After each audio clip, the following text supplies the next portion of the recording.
ஐயனார் துணை சரியில்ல. அடுத்து வர எபிசோட்ல நம்ம பல்லவன் இருந்துட்டு நிலா கிட்ட போயிட்டு, "இங்க பாருங்க அண்ணி, நீங்க பண்றது கொஞ்சம் கூட சரியில்ல. ரெஸ்டாரண்ட்ல என்னடான்னா அந்த ஆளுக்காக சப்போர்ட் பண்ணி நீங்க என்ன திட்டினீங்க. ஆனா வீட்டுக்கு வந்ததுக்கு அப்புறமா அந்த ஆளுக்கிட்ட போயிட்டு சாப்பாடு போட்டு கொடுக்கறது, பேசுறது இது எதுவுமே சுத்தமா பிடிக்கவே இல்ல. அந்த ஆளால தான் எங்க அம்மா வீட்டை விட்டு வெளியே போனாங்க.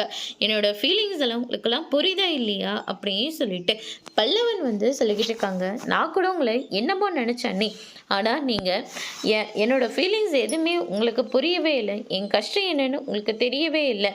இதை நீங்க இனிமே என் கூட பேசவே பேசாதீங்க அப்படின்ற மாதிரி சொல்லிடுறாங்க.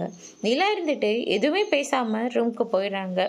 சேரன் இருந்துட்டு பல்லவனை தனியா கூட்டிட்டு போயிட்டு, நிலா யார் கூட பேசணும் பேசக்கூடாதுன்னு நீ எப்படா சொல்லலாம் அப்படின்ற மாதிரி நம்ம சேரன் சொல்லிடுறாங்க. அந்த ஆளால தானே எங்க அம்மா வீட்டை விட்டு வெளியே போனாங்க. அவங்க வரணும்னு நினைச்சா கண்டிப்பா வருவாங்கடா. அதுக்காக நீ நிலா கிட்ட போய் சண்டை போடுறது கொஞ்சம் கூட சரியில்லை அப்படின்ற மாதிரி சொல்லி புரிய வைக்கிறாங்க.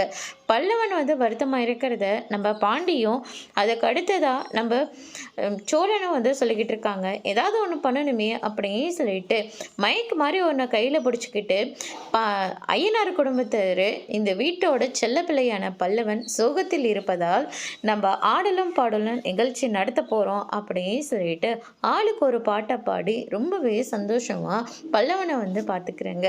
நிலா கூட டான்ஸ் எல்லாம் ஆடிட்டு இருக்காங்க சோழன். அதோட பிரம முடிச்சிருக்காங்க.